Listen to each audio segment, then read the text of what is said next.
Luka Garza and Josh Minot reunion might be a hidden master plan. What if the most impactful move of the Celtics offseason has nothing to do with all-stars or blockbuster trades, but instead revolves around two players who never got their real shot? Luka Garza and Josh Minot were teammates in Minnesota, but only on paper. Buried beneath a top-heavy roster filled with expensive contracts and established veterans, they never got to truly show what they could be together. Now in Boston, that story might finally begin. On the surface, it looked like just another depth signing. Boston added Garza on the first day of free agency. A few days later, Minot joined him. That alone might not raise eyebrows. But here's where things start to get interesting. Garza didn't just notice Minot was coming, he called him right away. And what he said reveals a much deeper connection than most realize. When he was a rookie, we went to Iowa together, played side by side, fought for opportunities. And when we got them, we produced. That's not something you hear from most bench guys. This is personal. It's about two players with unfinished business, now reunited in a city built on resilience. The Celtics didn't just lose Porzingis, they also lost Luke Kornet, and Al Horford is nearing retirement. That leaves a vacuum. Right now, the center rotation includes Xavier Tillman and Neemias Queta, but no one has truly locked down a consistent backup role. Garza is walking into a situation with minutes up for grabs and no ceiling on expectations. He's a skilled stretch big with a high motor, soft shooting touch, and a strong post game. Every time he's been given consistent minutes in the NBA or G League, he's produced. He scores, he rebounds, he moves the ball. He does the little things that win games, quietly. But what if this move wasn't just about Garza?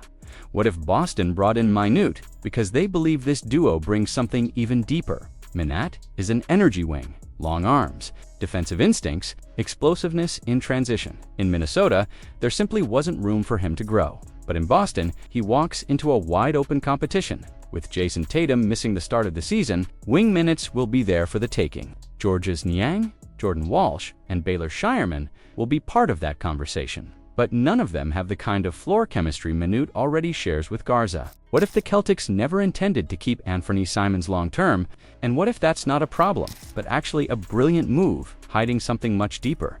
On the surface, Boston's decision to trade Jrue Holiday to Portland in exchange for Anthony Simons looked like a standard cap management play. A younger scorer, an expiring contract, roster flexibility. But the whispers coming out of Boston hint at something else. Something more calculated. Anfernee, Simons may not be part of the Celtics' long-term vision, and that might be exactly the point. According to multiple league sources, Boston is not actively shopping Simons at this moment, but they are absolutely open to moving him. His contract is clean, his skill set is desirable, and most importantly, he holds real value for contending teams that desperately need scoring and shot creation. Simons enters the final year of his contract, worth over $27 million. That figure is large enough to facilitate a high-impact trade, yet short enough to avoid long-term financial risk. Brad Stevens has essentially acquired a movable asset with high-scoring numbers and zero locker room baggage. Think of it this way.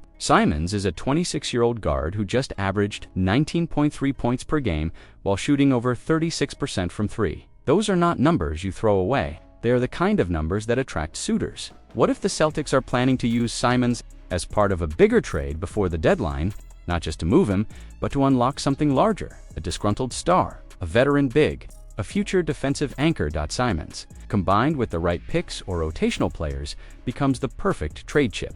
He offers scoring now and cap relief later, and he allows Boston to stay aggressive without touching the core of Jason Tatum, Jaylen Brown, Derek White, and Jrue Holiday. Could he stay? Yes, and that might be the biggest twist of all. While Simons' camp reportedly knows the Celtics are not committed long-term, there is still a scenario where he shines in preseason, adapts to the Celtics system, and forces the team to reconsider. He's one of the best off-the-dribble shooters in the league. He has underrated playmaking skills, and next to Tatum and Brown, he would face the easiest defensive assignments of his career. What if he clicks? What if he buys into the culture? What if he gives the Celtics a sixth man who can score 20 on any given night? Another name floating in trade rumors is Georges Niang. Boston may be preparing to shake up its entire second unit by the trade deadline.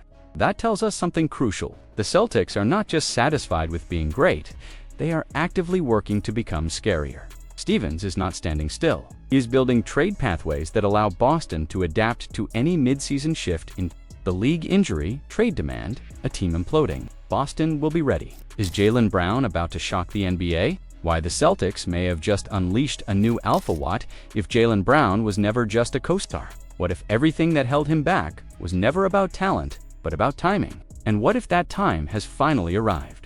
The Boston Celtics are heading into the 2025-26 season without Jason Tatum, their franchise cornerstone, who is sidelined indefinitely after a devastating Achilles injury. The league sees this as a setback. Vegas adjusted their odds. Analysts cooled their expectations. But inside the Celtics organization, a different energy is rising. It starts with one man, Jaylen Brown. And it's no longer about filling the gap, it's about owning the moment. Brad Stevens knows it. He sees the shift coming, and he's not hiding it. There's no question Jaylen will draw the most attention, and I think he'll thrive in that.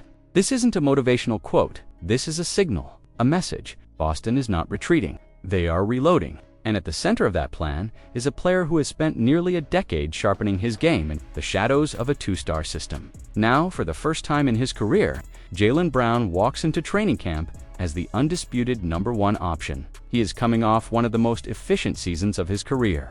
Over 22 points per game, career-high averages in assists and steals. 4th, All-Star selection, Finals MVP. And yet, he still hasn't been fully unleashed. Why? Because in Boston's loaded system, sacrifice has always been the currency of success. Brown never complained. He adapted. He played defense. He ran in transition. He attacked when needed. But now, there is no holding back. "People haven't seen me at my best," Brown said to Kyrie Irving. "Sometimes you need to do what the team needs." That's no longer the case. Now, what the team needs is Jaylen Brown at his absolute peak. Think about what Brown has already done in big moments. He outdueled Luka Doncic on the biggest stage. He carried the Celtics through injury-ridden stretches in the playoffs, and he did it all while sharing the spotlight. Is Max Shulga the Celtics' hidden weapon? Brad Stevens may have just found a grit-fueled game-changer in the most unexpected prospect Fuet. If the Celtics' most intriguing Summer League player wasn't a flashy scorer, a high-flying athlete, or even their first-round pick, what if the player drawing Brad Stevens' highest praise was the guy almost no one was talking about? And what if that player is already playing like someone built for real NBA playoff basketball?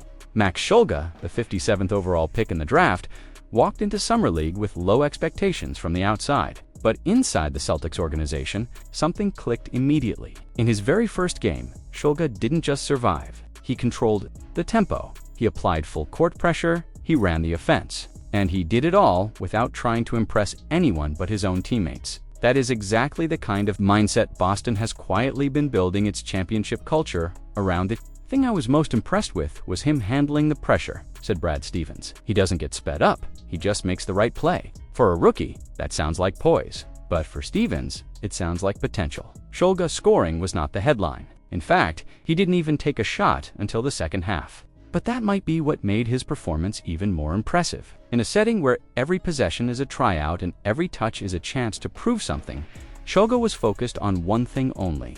Running the team, he initiated offense without a single turnover. He made clean reads out of pick. He didn't force plays, he didn't panic. He didn't need to prove he belonged. He just did. That level of discipline is rare for Summer League. It's even rarer for a second-rounder playing for a two-way contract. The offense might be steady, but the defense is relentless.